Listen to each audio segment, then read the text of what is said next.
నమస్తే, నేను మధు. ఆంధ్రప్రదేశ్కి ఏఐ డాక్టర్ రాబోతున్నారు. ఒక సంజీవిని వరంలా దొరికింది ఆంధ్రప్రదేశ్కి. అసలు ఇదంతా సాధ్యమేనా? అసలు బాబు గారు దీంట్లోని ఎలాంటి ప్రణాళికలు రచించారు? ఇది ఎప్పుడు జరగబోతుంది అనే విషయం గురించి రోజు మనం చర్చించుకుందాం.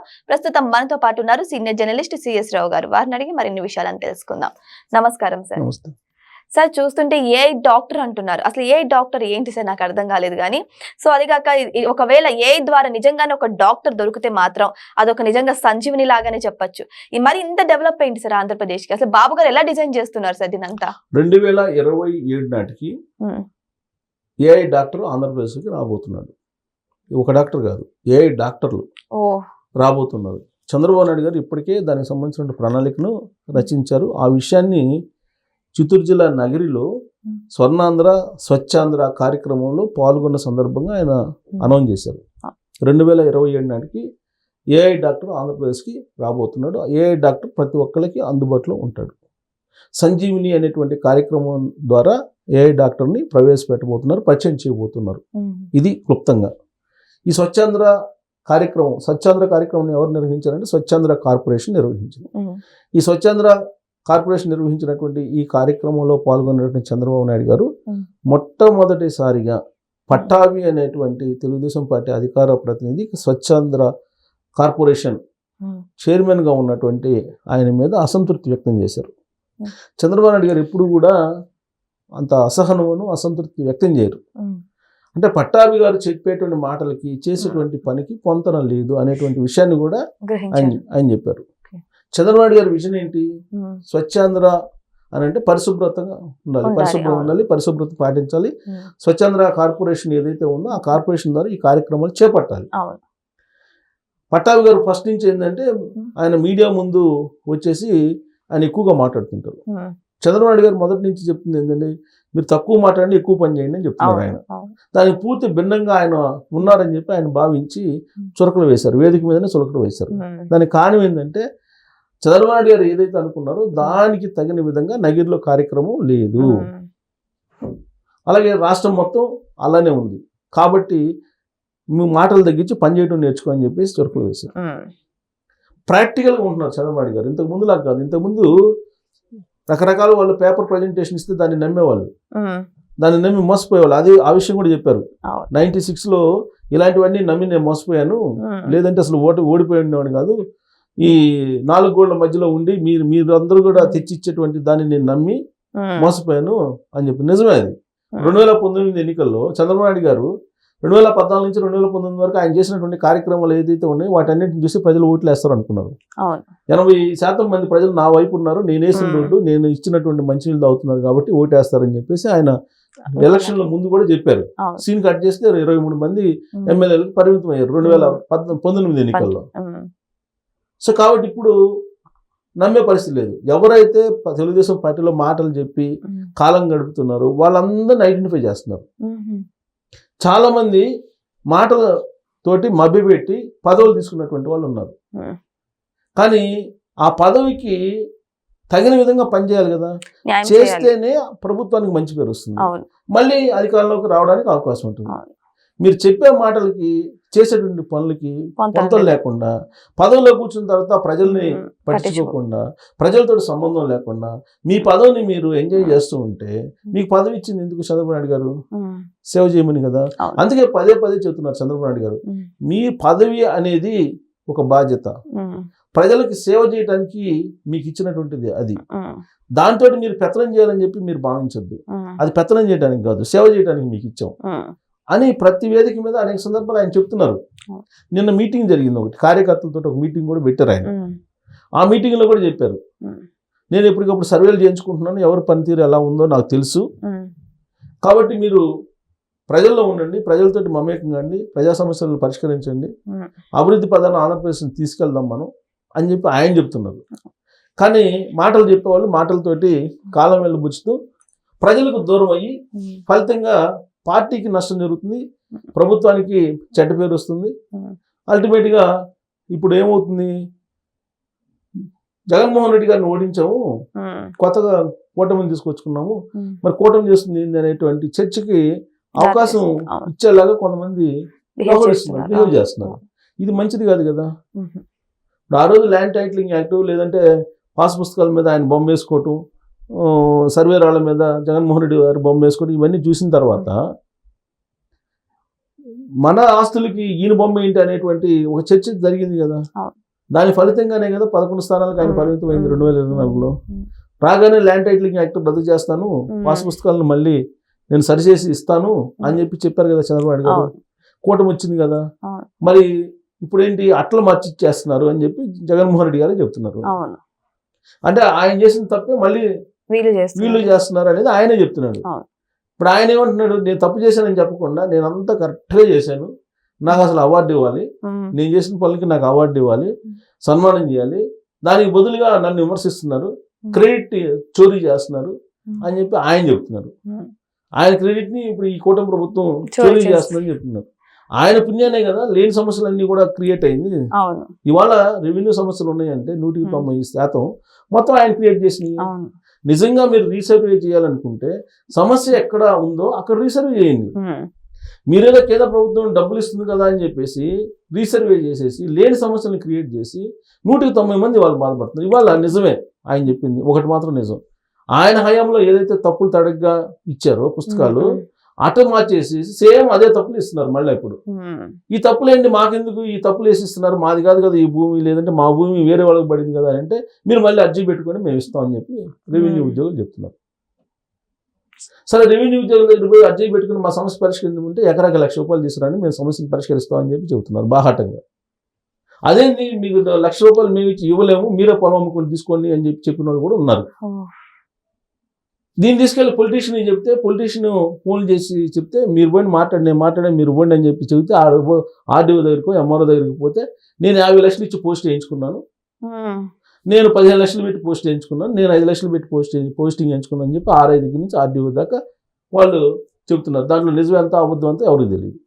సో ఇంత ఖర్చు పెట్టి నేను వచ్చాను కాబట్టి మీరు ₹1,00,000 ఎకరాకి ఇవ్వకపోతే మేము ఎక్కడ సరి చేస్తామని చెప్పి వాళ్ళు నిస్సిగ్గుగా చెప్తున్నారు. ఇలాంటి సిచ్యువేషన్లో చంద్రబాబు నాయుడు గారు ఏదైనా ఆర్డర్ ఇస్తే చెప్పేటువంటి పరిస్థితులు ఉద్యోగులు లేరు. సరే, ఉద్యోగులు లేరు అని అంటే ఆయన సీఎం, ఆయన కింద వ్యవస్థ ఉంది కదా, మంత్రులు ఉన్నారు, మంత్రులకి ఎమ్మెల్యేలు ఉన్నారు, ఎమ్మెల్యేల కింద నియోజకవర్గ స్థాయి ఇన్ఛార్జీలు ఉంటారు, నియోజకవర్గ స్థాయి ఇన్ఛార్జీల కింద మండల సంబంధించినటువంటి యంత్రాంగం ఉంటుంది, మండల యంత్రాంగం కింద గ్రామ స్థాయి యంత్రాంగం ఉంటుంది. మరి వీళ్ళందరూ ఏం చేస్తున్నారు, వీళ్ళు కదా పరిష్కరించాల్సింది. అదే చంద్రబాబు గారు చెప్తున్నారు. ఇంత వ్యవస్థ ఉంది, బూత్ స్థాయి నుంచి బూత్ లెవెల్ నుంచి క్లస్టర్ దగ్గర నుంచి యూనిట్ దగ్గర నుంచి నియోజకవర్గం నుంచి జిల్లా, ఇంత వ్యవస్థ ఉంది కదా. మరి ఇంత వ్యవస్థ ఏం చేస్తున్నట్టు, పదవులు అయితే ఉన్నాయి, పదవులు అనుభవిస్తున్నారు, నామినేట్ పదవులు తీసుకున్నారు, ఏం చేస్తున్నారు? రెవెన్యూ మినిస్టర్ ఉన్నాడండి, రెవెన్యూ మినిస్టర్ చూసుకోవాలి ఆయన. మరి ఆయన ఏం చూస్తున్నారో ప్రజల సమస్యలు అలానే ఉన్నాయి. అధికారులు కూడా ఎట్లా తయారయ్యారంటే సమస్య పరిష్కరించామని చెప్పి చంద్రబాబు నాయుడు గారు రివ్యూ మీటింగ్లో చెప్తున్నారు. నిజంగానే పరిష్కరించారని అంటే సమస్యలు అక్కడే ఉంటున్నాయి. వీటన్నిటిని మోటర్ చేయాల్సింది ఎవరు? గ్రౌండ్ లెవెల్లో ఉండేటువంటి వ్యవస్థే కదా. అందుకే మీరు తక్కువ మాట్లాడి ఎక్కువ చేయండి అని చెప్పారు. పట్టాభికి సురకలు వేశారు. పట్టాభి ఎప్పుడు ప్రెస్ మీట్లు పెట్టి మాట్లాడుతుంటారు. ఆయనకేదో ఆయన మాట్లాడుతున్నారు కాబట్టి ఆయన ఏదో చేస్తారని చెప్పి స్వచ్ఛాంధ్ర కార్పొరేషన్ అనేది కీలకమైనది, అది ఇచ్చారు. స్వర్ణాంధ్ర స్వచ్ఛాంధ్ర అనే కార్యక్రమాన్ని విజయవంతం చేయాలని చెప్పి చంద్రబాబు గారు మొదటి నుంచి ఆయన పరిశుభ్రత పరిసరాలకి ఇవన్నీ ఆయన చేస్తూ ఉంటారు. ఇప్పుడే కాదు, అప్పుడు జన్మభూమి కార్యక్రమం పెట్టినా ఇవన్నీ చాలా చేశారు ఆయన. అలాంటి అద్భుతమైనటువంటి దానికి కార్పొరేషన్ చైర్మన్ చేస్తే ఆయన దాన్ని పూర్తి స్థాయిలో నిర్వహించలేని పరిస్థితిలో ఉన్నారు ఆయన. ఇట్టా నామినేటెడ్ పోస్టులో నామినేటెడ్ అయినటువంటి వాళ్ళు చాలా మంది అవగాహన లేక, అవగాహన పెంచుకోలేక ప్రభుత్వానికి చెడ్డ పేరు తీసుకున్నటువంటి వాళ్ళు ఉన్నారు. మరి పట్టాభి లాంటి అతని మీద చంద్రబాబు గారు అసంతృప్తి వ్యక్తం చేశారంటే మనం అదేదో చిన్నగా తీసుకోవడానికి లేదు. ఆయన ఏం చేయకపోతేనే ఆయన అసంతృప్తి ఫీల్ అవుతాడు, లేకపోతే ఎందుకు ఫీల్ అవుతారు చంద్రబాబు గారు? ఏ చిన్నది చేసినా కానీ అప్రిషియేట్ చేస్తారు చంద్రబాబు నాయుడు గారు. అసలు ఏం చేయకపోతేనే ఇంత అసహనానికి గురవుతారు ఆయన. అంటే ప్రభుత్వానికి చెడ్డ పేరు తీసుకొచ్చేలాగా కాకుండా పనిచేయండి అని చెప్తున్నారు. దాంట్లో భాగంగానే సంజీవిని కార్యక్రమం ఇప్పుడు ఆల్రెడీ ఇప్పుడు బిల్ గేట్స్ ఫౌండేషన్ తో టైఅప్ అయ్యారు. బిల్ గేట్స్ ఫౌండేషన్ తో టైఅప్ అయిపోయి హెల్త్ కి సంబంధించినటువంటి పెద్ద డిజైన్ చేశారు ఆయన. అవన్నీ చేయాల్సింది వీళ్ళే. మెడికల్ కి సంబంధించిన కార్పొరేషన్లు ఇవన్నీ ఉంటాయి. వాళ్ళకి అభిజైతే వాళ్ళు చేయాలి ఇవన్నీ. ఇప్పుడు ఏఐ డాక్టర్ని తీసుకొస్తున్నారు. చంద్రబాబు గారు అవుట్రైట్ గా ఒక డిజైన్ ఇవ్వగలరు కానీ మొత్తం ఆయనే చేయలేరు కదా. ఎక్కడికైనా వెళ్ళగలరు సార్, అన్ని చేయలేరు కదా. వ్యవస్థలు ఎందుకు అన్ని చేశారు మరి. సో ఆయన రాబోయే రోజుల్లో ఏఐ డాక్టర్ని తీసుకురాబోతున్నారు. ఆర్టిఫిషియల్ ఇంటెలిజెన్స్ శరవేగంగా ఆంధ్రప్రదేశ్ లో వ్యాప్తి చెందుతుంది. దానికి సంబంధించిన టెక్నాలజీని, దానికి సంబంధించిన వర్క్ ఫోర్స్ ని తయారు చేస్తున్నారు. ఏఐ డేటా సెంటర్ వస్తుంది, క్వాంటమ్ కంప్యూటర్స్ వస్తున్నాయి. ఇవన్నీ చాలా వేగంగా ప్రపంచంలో మిగతా ప్రాంతాల కంటే కూడా ముందు వెళ్ళాలి అనేది ఆయన తపన. అమెరికాలో సిలికాన్ వ్యాలీ ఏ విధంగా ఉందో క్వాంటమ్ వ్యాలీ అది ఉండాలి అమరావతిలో అని చెప్పి ఆయన చెప్తున్నారు. దానికి సంబంధించినట్టు అన్ని ఏర్పాట్లు చేస్తున్నారు, ఇన్ఫ్రాస్ట్రక్చర్ క్రియేట్ చేస్తున్నారు, అన్ని చేస్తున్నారు. ఇంప్లిమెంట్ చేయాల్సిన కింద వాళ్ళు కదా. ఇప్పుడు ఆయన సంజీవిని అనేటువంటి కార్యక్రమం ద్వారా ఏఐ డాక్టర్ని తీసుకెళ్ళబోతున్నారు. ఏఐ డాక్టర్ ఏం చేస్తుంది? ఏం లేదు, వెరీ సింపుల్. ఇప్పుడు మనం పోయేసి మన జబ్బు గురించి మనం చెప్తామా డాక్టర్లకి? అవును, డాక్టర్ చెప్తే ఆయన ఏదో ప్రిస్క్రిప్షన్ రాసిస్తారు. సేమ్ ఏఐ డాక్టర్ కూడా మనకి ఏమేమి ఉన్నాయి అని చెప్పేసి మనం కనుక దానికి తెలియజేస్తే టైప్ కూడా కొట్టవసరం లేదు, దానికి చెప్తే తీసుకొస్తుంది. ఇప్పుడు ఎందుకంటే ఇప్పుడు మనకి మొబైల్లో కూడా వచ్చినాయి కదా, మొబైల్లో కూడా సిరి ఆప్షన్ ఉంటుంది. మన ఓరల్గా చెప్తే అది ఇమీడియట్ గా చెప్పేస్తుంది. సేమ్ అలానే వీళ్ళు చెప్పేయన్ని వింటది. విన్న తర్వాత ఏఐ డాక్టర్ మనకి రిప్లై ఇస్తుంది. మామూలు డాక్టర్ చెప్పినట్టే చెప్తుంది. ఒక సర్జరీస్ తప్ప అన్ని రకాల జబ్బులకి మొత్తం ఏఐ డాక్టర్ చెప్పేస్తాడు. ఏఐ డాక్టర్ దగ్గర ఇంకొక అడ్వాంటేజ్ ఏంటంటే మొత్తం ఆంధ్రప్రదేశ్లో ఉన్నటువంటి ప్రతి పౌరుడి యొక్క ఆరోగ్యకరమైనటువంటి ఆరోగ్యానికి సంబంధించిన డేటా ఏదైతే ఉందో దాన్ని నిక్షిప్తం చేస్తుంటారు, దాన్ని అనుసంధానం చేస్తుంటారు. ఏఐ డాక్టర్ కి మొత్తం ఫీడ్ చేసి ఉంటుంది ఇన్ఫర్మేషన్. ఈ ఏఐ డాక్టర్ విధానం అనేది అంటే సామాన్య ప్రజలకు కూడా అందుబాటులో ఉంటుందా సార్? ఎందుకంటే చాలా మంది చదువుకోలేని వాళ్ళు ఉంటారు. ఏఐ అనగానే చాలా మంది అనుకుంటారు అది ఒక పెద్ద ఖర్చుతో కూడుకున్న పని అని చెప్పేసి. మరి ఇటువంటి అపోహలు ఉన్నప్పుడు మరి ఇది చెప్పినప్పుడు దీనికి కూడా ఒక క్లారిటీ ఉండాలి కదా సార్. అందుకే సంచార వైద్యశాలని పెట్టారు. ఈ ఏఐ డాక్టర్స్ ని వెహికల్స్ లో కూర్చోబెట్టి పంపిస్తారు గ్రామాలకి. గ్రామాలకు పంపించినప్పుడు ఈ డాక్టర్ వస్తే మీరు ఏ విధంగా అయితే చెప్తారో ఆ విధంగా చెప్తే అవును నీకు అంతకు ముందు ఇది బాగలేదు, నా దగ్గర డేటా ఉంది అని చెప్పింది అది. ఎందుకంటే డేటా మొత్తం ఫిక్స్ అయి ఉంటుంది కాబట్టి. స్కిల్ ఆడిట్ ఏ విధంగా అయితే చేస్తున్నారో అలాగే ఆరోగ్యానికి సంబంధించినటువంటి మొత్తం డేటా కూడా తయారు చేస్తున్నారు.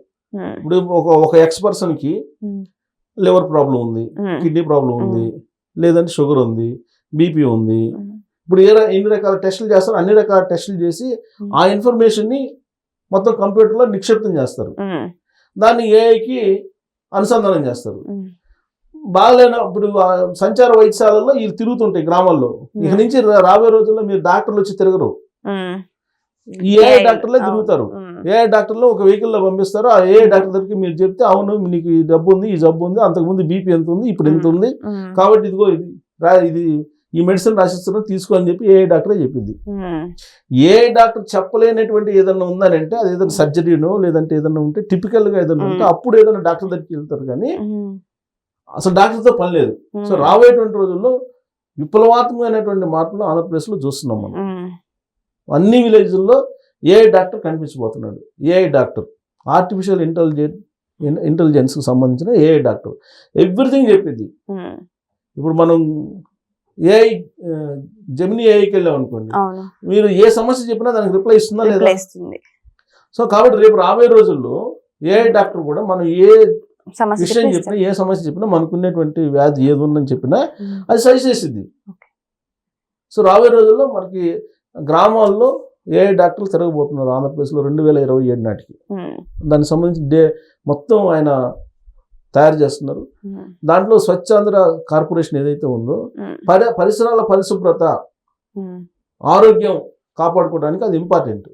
సో కాబట్టి ఆ సందర్భంగా ఆయన చెప్పాడు, నేను ఇంత చేస్తుంటే నువ్వేం చేస్తున్నావా అని చెప్పి ఆయన అడిగాడు. నేను ఏ డాక్టర్ని తీసుకొద్దామని నేను అనుకుంటుంటే నువ్వు పరిసరాలను కూడా పరిశుభ్రంగా ఉంచలేని పరిస్థితిలో నువ్వు ఉన్నావు అని చెప్పి ఆయన అసహనంగా వ్యక్తం చేశారు. సో రాబోయే రోజుల్లో ఆంధ్రప్రదేశ్లో ఏ డాక్టర్తో పాటు నెక్స్ట్ లెవెల్ ఏఐ లాయర్లు కూడా వచ్చే అవకాశం ఉంది. ఎందుకంటే ఏ జడ్జెస్ కొన్ని కోర్టులో ఉన్నారు ఇప్పటికే. ఇప్పుడు Sessions పోలీస్ విధానం కోర్టులో. కూడా వచ్చింది కదా సార్, విశాఖలో ఒక ఏఐ పోలీస్ పోలీసు కూడా పెట్టారు. వస్తారు, ఏఐ అవును. పోలీసు కూడా వస్తారు, అవును. ఏఐ పోలీసు అన్ని ఏఐ ఆర్టిఫిషియల్ ఇంటెలిజెన్స్ తోటి AI generated doctor, AI generated lawyer, AI generated police, అన్ని ఏఐ జనరేటెడ్ వ్యవసాయానికి సంబంధించి నేను కూడా రిపోర్ట్ చేసి ఈ మధ్య ఒక వీడియో కూడా చేశా. రైతు ఇంట్లో కూర్చొని వ్యవసాయం చేయొచ్చు, అవును, ఇక్కడ నుంచి పొలంకి ఆపరేట్ వెళ్ళకుండా, చేయొచ్చు. పొలంలోకి వెళ్ళకుండా. నేను విన్నాను సార్. ఇది ఇవాళ చెప్తే నవ్వుతారు, అవును. ఒక 10 సంవత్సరాల తర్వాత కళ్ళతోటి చూస్తారు. సో ఏదేమైనా సరే అభివృద్ధి శరవేగంగా ఆంధ్రప్రదేశ్ లో జరుగుతుందని చెప్పడానికి సూచనలు ఇవే అని చెప్పొచ్చు.